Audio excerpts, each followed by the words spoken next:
So I started Real Talk, Real Change because I was at a point in my life where things just kept going wrong. I would say in 3 to 6 months, everything's gonna be fine, all this stuff is gonna be past me, and life is gonna be great. I found myself a year and a half later, still saying in 3 to 6 months, everything's gonna be fine and life's gonna be great. This is just life.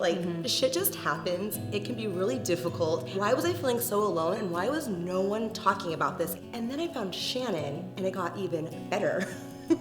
And why do you want to come do the podcast with me? I wanted to do a podcast for quite some time, but I had no actual understanding of how a podcast worked.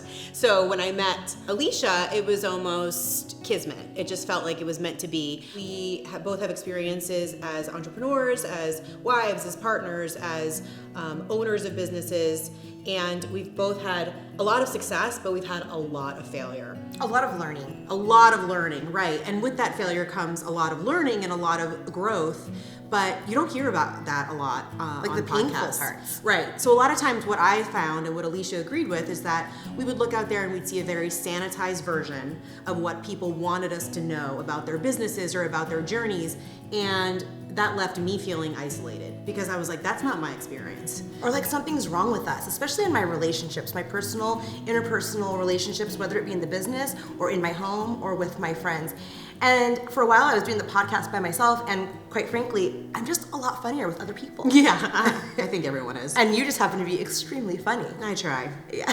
So what we've done is we're just taking experiences that I think are extremely common, and we're talking about it. Even though they're totally messed up. Yeah. It's very common. Common and messed up. It can be really hard sometimes to record an episode and then push it out to the world. And then we get a message back from a woman who says how alone she was feeling and how it connected with her and she feels so much better. That fuels me to keep showing up and to keep sharing. Also, it's made it much easier for me to have really uncomfortable situations in my real life because I know it'll be great for the podcast.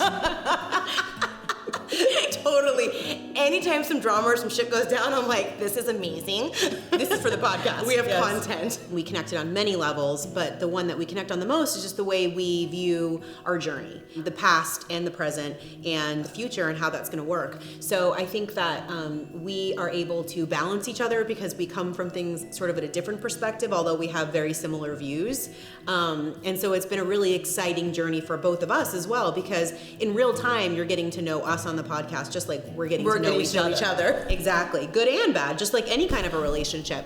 And so we keep showing up in the good times and the bad times to bring this podcast to all of you and create this amazing community that we've started. That's right.